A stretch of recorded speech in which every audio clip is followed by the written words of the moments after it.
में ले आएंगे। ऑपोजिशन कहती है कि जो पार्लियामेंट के अंदर सीआईएसएफ आया गया है, इसकी वजह से लेजिटिमेट प्रोटेस्ट नहीं हो पा रहे और वो फोर्सिबली लोगों को बाहर किया जाता है जब प्रोटेस्ट करते हैं तो वेल ऑफ द हाउस से। पहली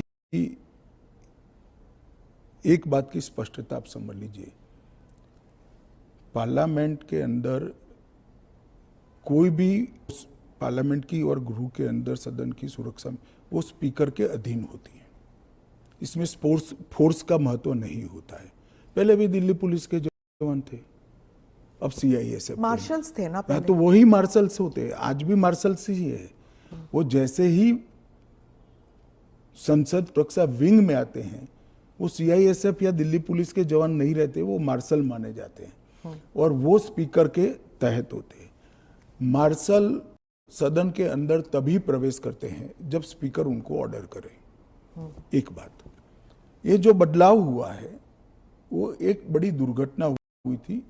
कुछ वामपंथी लोगों ने संसद के अंदर स्प्रे किया था, कलर स्प्रे किया था। उस वक्त लोकसभा स्पीकर कमेटी बनाई और वो कमेटी में गृह सचिव भी थे, लोकसभा के सेक्रेटरी जनरल थे, राज्यसभा के सेक्रेटरी जनरल थे और कई लोग थे। उन्होंने मिलकर ये तय किया कि किसी न किसी एक सीएपीएफ में स्पेशल संसद की सुरक्षा के लिए ट्रेनिंग हुआ एक दस्ता बनाया जाए, जो दस्ता संसद सभ्यों की गरिमा, पार्लियामेंट्री प्रोसीडिंग की गरिमा और संसद की सुरक्षा तीनों का समायोजन कर काम कर पाए। और तब यह तय हुआ कि सीआईएसएफ के अंदर पार्लियामेंट की सुरक्षा के लिए एक स्पेशता बनाया जाएगा। जो पहले दिल्ली पुलिस के लोग मार्शल के रूप में आते थे, उसी तरह से मार्शल के रूप में सभापति और स्पीकर के अंतर्गत काम करेंगे। पर ये एक सेकंड, वो संसद की बाहरी सुरक्षा को भी सुनिश्चित करते हैं और आंतरिक मार्शल का काम भी वो करते हैं, क्योंकि संसद के अंदर हथियार ले जाने की अनुमति किसी भी सुरक्षा कर्मी को नहीं है। पर ये पैरामिलिट्री हो जाता है ना ट्रेनिंग उनकी। दिल्ली पुलिस क्या होता है, वो भी पुलिस होता है, वो भी मेरे ही अंडर आता है।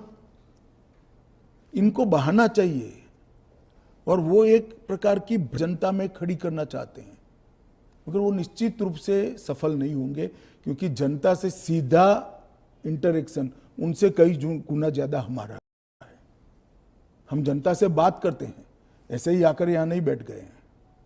मगर 3 चुनाव हारने के बाद मुझे लगता है फ्रस्ट्रेशन का जो लेवल, वो सामान्य विचार विवेक जो होता है वो गवा बैठा है। पर वो राहुल गांधी कहते हैं कि लोगों के बीच तो वो जाते हैं, ट्रक ड्राइवर के बीच जाते हैं, खेतों में वो चाह रहे हैं, आप लोग तो नहीं जाते हैं। ऐसा है कि